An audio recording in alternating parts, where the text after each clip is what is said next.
Kamusta? Ako nga pala si GH Tech at sa video na ito pag-uusapan natin ang kasalukuyang presyo ng GPUs at RAM ngayong March 2026. Ang goal ng video na ito ay tingnan kung alin sa mga available parts ang may maayos na value base sa kasalukuyang listing at alin ang mahirap i-recommend sa presyong nakikita ngayon.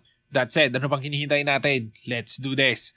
Simulan natin sa AMD GPUs. Kung mapapansin ninyo, halos walang pagbabago mula RX 6600 hanggang RX 7800 XT kumpara sa napag-usapan natin dati.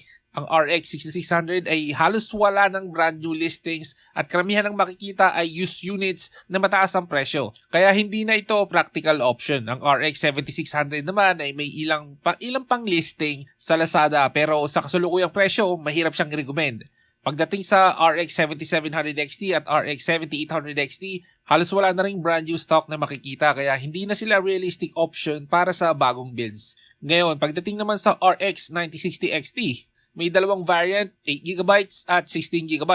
Ang 8GB variants ay nasa paligid ng 21,000 pesos noong February 2026, pero ngayon, nasa around 23,000 pesos na.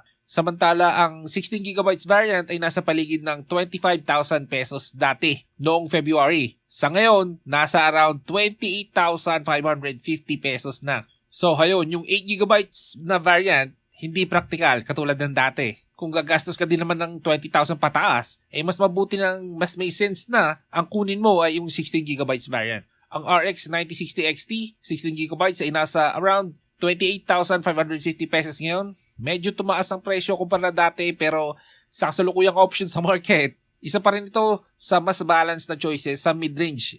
Kung bibili kayo nito, subukan nyo gumamit ng coins at voucher para mabawasan pa ang presyo. Ang RX 9070 XT naman, 16GB, ay nasa paligid ng 49,000 pesos ngayon.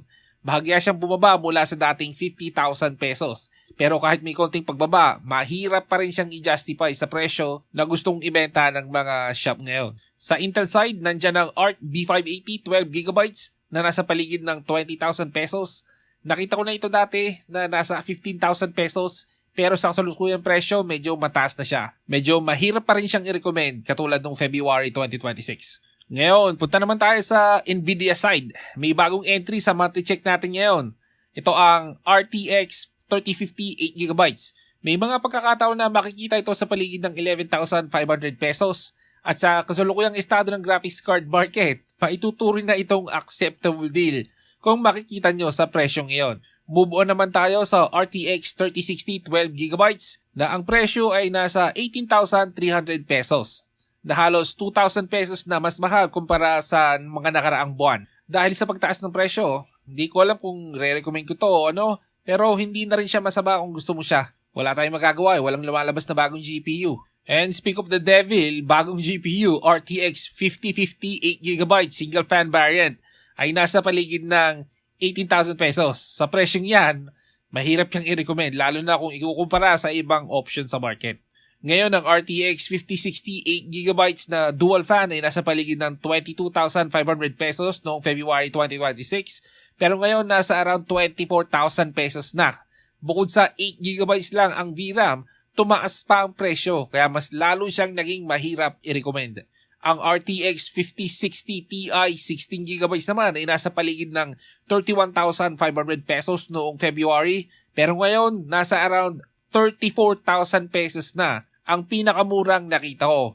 Para sa gaming lang, may mas cost-efficient na option yun ang RX 9060 XT 16GB. Pero kung may bala kang mag-aral ng AI, uulitin ko lang ha, lalo na yung basic large language models, video upscaling, text-to-image, text-to-video, mas maganda pa rin ang Nvidia cards. Mas straightforward gamitin ang Nvidia sa maraming AI tools dahil karamihan ng software ecosystem ay nakafocus sa CUDA support. Hindi ibig sabihin na hindi kaya ng AMD. May paraan para gumamit ng AMD pero medyo convoluted. Pero sa ngayon, mas widely supported ang Nvidia sa ganitong use case. Kung balak mong gamitin ito para matuto ng AI, understandable kung pipiliin mo ang ganitong card. Ngayon, punta naman tayo sa RAM. Noong February 2026, halos wala ng reasonable pricing sa DDR4 sa Lazada. Pero ngayon, meron akong nakitang mababang listing, yung Loriemo DDR4 8GB, 2666 mega transfers. ay nasa paligid ng 950 pesos kapag gagamit ka ng coins. Sa presyong yan, hindi na siya ganun kabigat sa budget. Kaya possible pa rin na magpatuloy ang pag-build ng PCs gamit ang DDR4. Kung gusto ninyong mapanatiling mababa ang gastos, hindi rin naman ganun sobrang bilis ang DDR5 sa DDR4. What I mean is sa platform, AM4 at AM5 platform. Hindi maganda ang price to performance ng DDR5 ngayon. Ngayon, ang DDR5 8GB naman ay nasa paligid ng 5,100 pesos. Medyo mataas pa rin ang presyo nito kumpara sa DDR4.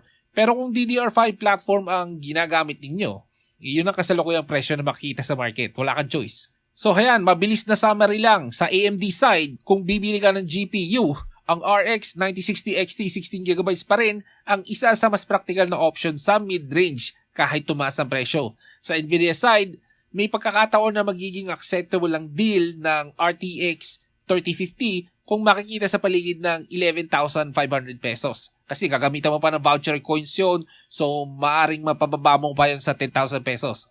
Habang ang RTX 5060 Ti 16GB ay may sense lang kung may plano kang gumamit ng AI-related workloads. Pagdating naman sa RAM, nanatiling usable ang DDR4 builds kung makakahanap kayo ng murang listing. Habang ang DDR5 ay mas mahal pa rin sa ngayon. According sa mga experts, kung manonood kayo sa YouTube, ine-expect nila na bababa ang presyo next year pa. End of next year. So ayan, kung may tanong kayo sa video, comment nyo lang sa baba. Maraming salamat sa panonood. Ako ulit si GH Tech. Hanggang sa muli.